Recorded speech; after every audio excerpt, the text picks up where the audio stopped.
Di game yang saya buat, menggunakan Lazarus tampilannya lebih sederhana, tapi justru fokus ke logika dan konsentrasi pemain, ditambah dengan adanya perhitungan waktu.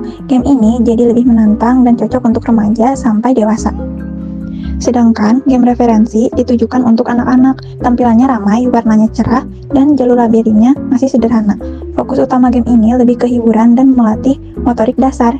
Game labirin ini menggunakan Lazarus. Alur programnya memiliki 4 unit, yaitu unit start untuk tampilan awal, unit menu untuk memilih ukuran labirin, unit game untuk game labirin berjalan sesuai ukuran, dan unit game over muncul saat pemain berhasil menyelesaikan game. Perpindahan antar halaman dilakukan dengan form show dan form hide. Di bagian user, saya menggunakan unit menu supaya bisa pindah ke halaman menu.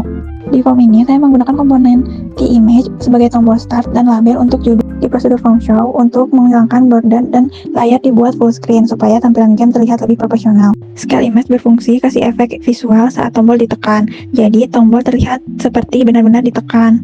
Di prosedur pilih, ukuran game maze disimpan ke game config, lalu form game ditampilkan dan menu disembunyikan. 2+1 itu karena algoritma maze butuh ukuran ganjil supaya jalur dan tembok bisa terbentuk dengan benar. Unit utama dari game labirin yaitu unit game. Unit ini berfungsi sebagai inti permainan karena seluruh logika game mulai dari perbuatan labirin, pergerakan pemain, hingga kondisi menang semuanya berada di unit ini. Di user saya menggunakan LCL tipe, digunakan untuk membaca input keyboard, sedangkan game config digunakan untuk mengambil ukuran labirin yang sudah dipilih di menu sebelumnya. Di form game saya memakai paintbox untuk menggambar labirin secara manual, image untuk pemain dan tujuan, dan timer digunakan untuk menghitung waktu pemain. Prosedur start new game digunakan untuk mengulang game dari awal, status game di reset, waktu dikosongkan, dan labirin dibuat ulang. Prosedur generate mesh dibuat menggunakan algoritma recursive depth first search. Arah dibuat acak sehingga setiap pemain menghasilkan labirin yang berbeda. Algoritma ini digunakan karena sederhana, efisien, selalu ada jalur ke finish. Prosedur PP Maze Paint ini bertugas menggambar labirin, pemain, dan tujuan menggunakan kanvas. Paintbox akan otomatis dipanggil setiap ada perubahan tampilan. Prosedur Move Player berfungsi untuk mengecek apakah pemain menabrak tembok atau keluar area. Jika langkah valid, posisi player diperbarui.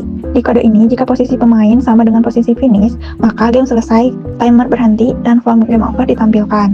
Prosedur timer berjalan setiap 1 detik untuk menghitung lama waktu pemain, lalu ditampilkan ke label waktu. Unit game over digunakan untuk menampilkan tampilan akhir permainan. Di form ini, pemain bisa melihat waktu penyelesaian, lalu memilih restart atau kembali ke menu utama. Metode setup form dipanggil dari unit game dan menerima parameter elapsed second. Nilai ini diubah menjadi format menit detik, lalu ditampilkan ke label. Fungsi center pop-up memastikan panel game over selalu berada di tengah layar, meskipun ukuran window berubah. Prosedur image restart, saat tombol restart diklik, form game over ditutup, lalu game dimulai ulang menggunakan start new game. Prosedur image menu, jika memungkinkan pemain keluar dari game dan kembali ke menu utama tanpa menutup aplikasi.